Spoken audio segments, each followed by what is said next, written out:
Children can often be cruel. A kid picks up a toy, and suddenly her hair is being pulled. She accidentally chose the wrong toy, one which was already claimed by someone else. In a sense, they're very territorial little critters. Some researchers theorize that it's an evolutionary trait. Figure out where you belong in the pecking order early. I don't know exactly how a green toy tractor would be beneficial for one's survival, even if it is a perfect replica of a John Deere. Something about projecting parts of yourself onto inanimate objects and therefore extending your survival to that of the object, I guess. I have a fair amount of experience in this department. I grew up in a world without sound. Even if my condition was invisible to the naked eye, draping me like a ghost out of a thick blanket, the other kids knew. Of course they did. This made me a very easy target. Early, my parents made sure to give me all the tools I would need to take on the world. Sadly, it wasn't really enough. One would think being deaf is a shield from words of others. But words are never the worst part. Disgusted looks after I miss a cue during PE. Being omitted from band class, even though I loved the feeling of guitar strings against my fingers. Teachers not bothering putting subtitles on during movie time. Those were the worst parts. The day I met Anton was cold. I remember dragging my feet towards school. Brown puddles were scattered on the pavement, and my previously white shoes soaked up the water a little too well to be made out of leather. As I arrived, the bell rang. Walking slowly, dreading another day of ableism, I noticed a red-haired boy sitting by his lonesome under the bleachers next to the football pitch. Something about him gave me an impression of inherent kindness. Now, I don't know what actually gave me the courage to be the conversational instigator. Probably the freckles. "I'm Sarah." He gently mouthed something back. After that, we spent a lot of time together. At the start, we would wait for the other kids to finish playing their games before swooping in afterwards, when no one else was around. Two silent, stealthy ninjas on their quest for world domination through hopscotch and basketball. Anton picked up sign language quickly, and suddenly, I had someone who wasn't of my blood to talk to. However, so did my tormentors. Apparently, teenagers are cruel too, and they're more determined. Soon I had heard, pun intended, every insult in the book. But when the words got vile, I would follow the advice Anton gave me. "Close your eyes. That's your superpower," he would sign. Now, I think I've made it clear how much this person means to me, and why it hurts so fucking much to think about his fate. Fuck. In university, we both picked up hiking together. The scenery in Sweden is absolutely breathtaking, if you know where to look. Anton's favorite part about nature were the sounds. Mine, the smells. I remember that morning in vivid detail. We woke up in the same tent, just before the gilded rays of the sun pierced the trees of the coppice. Small particles of pine aroma made their way to my nose, yelling at me. No, screaming that they were ready to reproduce. "Get off your phone." I had to repeat the signs 3 times before I got his attention. "Fine. Not many gay dudes on Tinder in homophobe city anyways," he replied, referring to the near backwater town where we stayed. We did what we usually did.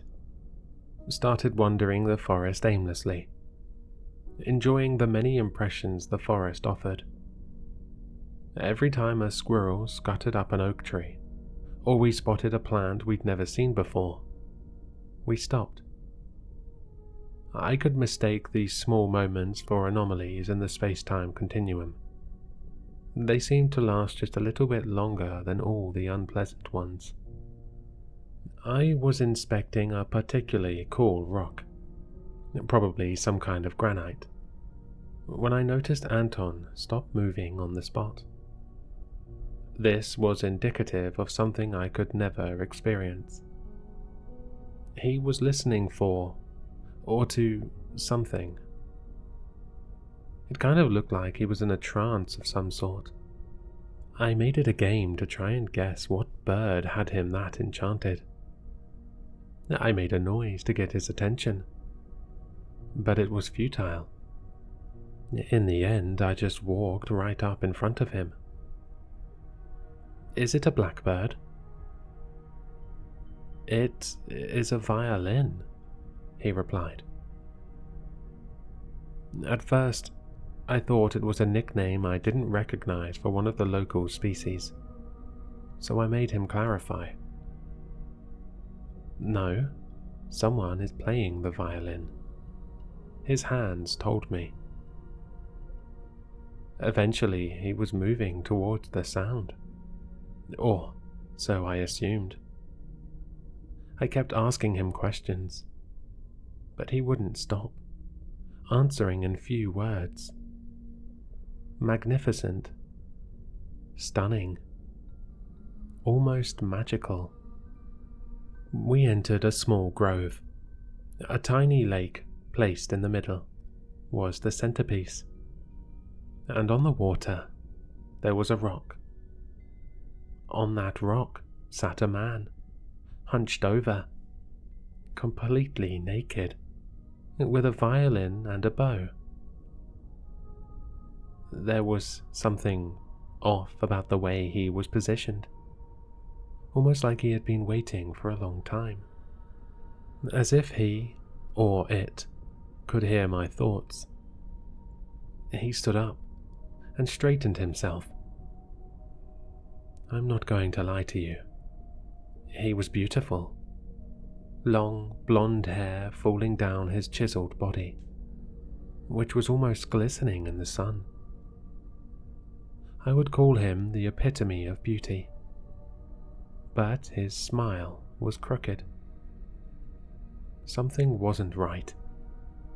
Anton had stopped to take in the scene, but was soon on his way towards the man.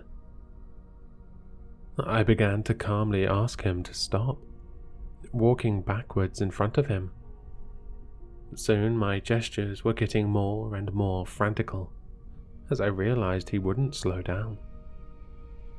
He had stopped responding to me, and seemed completely enthralled with the music the man on the lake was playing. Anton was stronger than me, so I could never physically stop him in normal circumstances if he set his mind to something. But now I couldn't even slow him down. It was as if he turned into a machine, dead set on reaching his destination.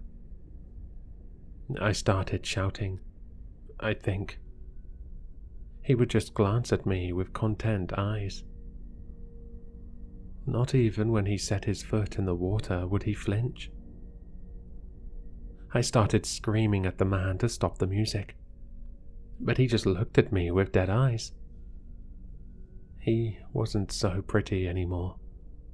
A subtle desperation had entered his expression, and as Anton moved further into the pond, he licked his lips. I felt this awful feeling, like that thing carried a hunger so intense It could only be described as starvation.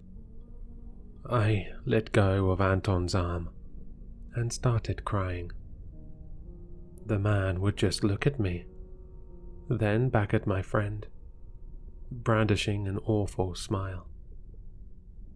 I didn't stop crying until Anton's shoulders disappeared, then his head. The pond was deeper than I thought possible, and soon I could barely make out the shadow of the submerged Anton. I tried going after him, but he was determined to keep sinking. Soon I got lightheaded and swam back upwards. Before I breached the surface, I looked down, and the last I saw of him was his kind eyes and gentle smile. I feel like he wanted to tell me something. Just close your eyes. I gasped for breath. I started making my way back to the shore. Dripping wet, I sat down in the warm grass. The man on the rock looked at me with a certain confusion. I started screaming at him. I don't think I used any discernible words. Angry sounds, primal sounds. He just looked at me. The confusion was gone. Now he just looked smug. And he started to change. The color of his skin started draining. Soon the perfectly bronzed skin was more akin to the grays of boiled chicken. His limbs started elongating to lengths deeply unnatural. His smile grew from something lightly wicked to something nightmarish. Weirdly, I couldn't see the increments of the transformation, yet he transformed nonetheless. The end result was fucking terrifying. I couldn't move. It stared at me with large oval black eyes. Earlier, I mused on the fact that pleasant moments seemed to last longer than unpleasant ones. But this was different. It felt like forever. Then it slowly raised a thin, sickly arm and waved a slow goodbye. The audacity of this fucking thing. It crouched and started climbing down the rock at the pace of a sloth, never breaking eye contact with me. When it broke the surface of the pond, it did so quietly. I could tell. The water barely moved. And then it was gone, along with Anton. I had to get this off my chest, and now people will know where I went. Even if that thing still occupies the darkest corners of my nightmares, the forest seems to be calling me. Even though my lungs got damaged to a point of permanent remembrance, I dream of the fluttering water. Even though I can't hear his music, I feel something tugging at my sleeves. I imagine the music was a component of something far more sinister, something ancient. The beauty of it, however, is that I won't have to be wary of every crevice, nook, and cranny on my crusade. I know where it will be. On that same rock, in that same lake, hunching over that same terrible fiddle.